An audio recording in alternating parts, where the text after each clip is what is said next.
So who are you thinking of right now when you see that word coach? Because it's probably someone. It's like your third grade teacher who taught you how to play baseball and believed that you had an incredible left arm. Someone that taught you how to throw or taught you how to swim. Someone that thought you were great at numbers, saw that you were good in science, taught you to go into medicine, taught you that you could be an actor or a writer or anything. Because a coach is someone that mentors you regardless of your talent and says, I can see this in you.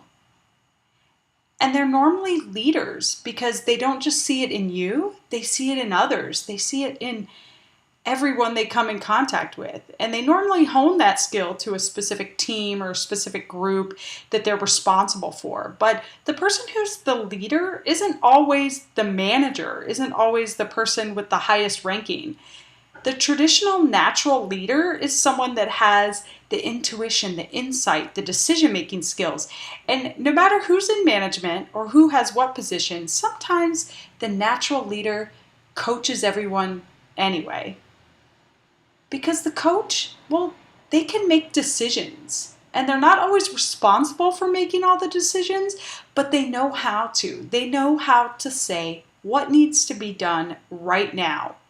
If you've gotten one of these life coaches where they talk to you once a week and have you do these little paperworks and say what's your goal and what practices and methodologies do you need to accomplish your intention and your goal, and every time you talk to them, you say, well, this is what happened 5 years ago, and this is what happened in my life before now. And they say, well, we don't care. We want to know what you're doing right now to accomplish that goal. That's all that matters. Coaches can sense problems and solutions and figure out what to do in really highly stressful moments where other people can't see anything. Because sometimes the symptom is not the problem.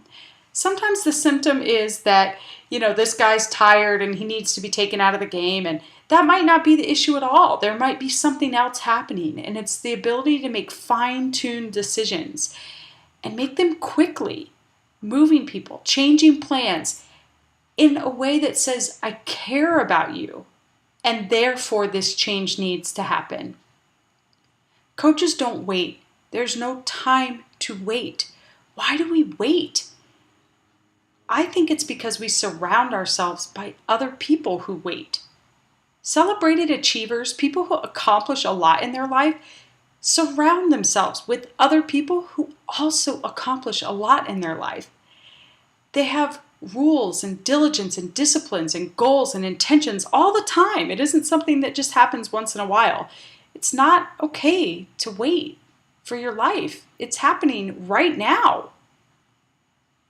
The idea that practice is important is really a core effort on every level, on mental strength and skill sets, on physical strength and skill sets. What do we practice for? Well, we practice so that when the time comes, we can concentrate on the changes that need to be made.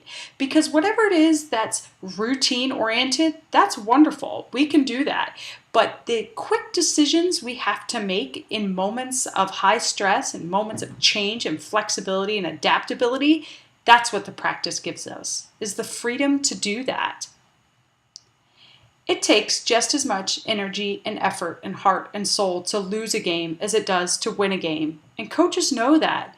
They know on game day that getting close and closing is the same thing. When you interview the coach after the game, and the losing coach and the winning coach normally say the same thing. We did the best we can, and that was it. Because at the end of the day, the score isn't really what's important. It's what your players did, how they showed up, what their heart was. Did they perform at the top level of their capability? Because coaches know their individuals. They know who they have on their team. They know what their strengths are. They know what their opportunities are. And they push them to the limit of all of those things. So what is your place? Are you a coach? Are you a player? Are you a manager? Are you an assistant? Are you the quarterback? Are you the center? What sport are you playing? And what's your place? And what's your play? Because if you don't have a coach, if you don't have someone outside objective to your life that's helping you decipher these things and show you your strength, then you're spending a lot of time having competition with other people, when really the competition should be with yourself. If you know what you're good at and what your opportunities are, then you test yourself. The opponent is irrelevant. There's really no rivalry in the world between you and the other person that has the same job or the same life that you want. It's not like that. What is your strength and your capability, and how do you develop it? Because the truth is, when you develop a talent, it changes, and it doesn't always end up where you thought that it would. So testing yourself allows you to grow.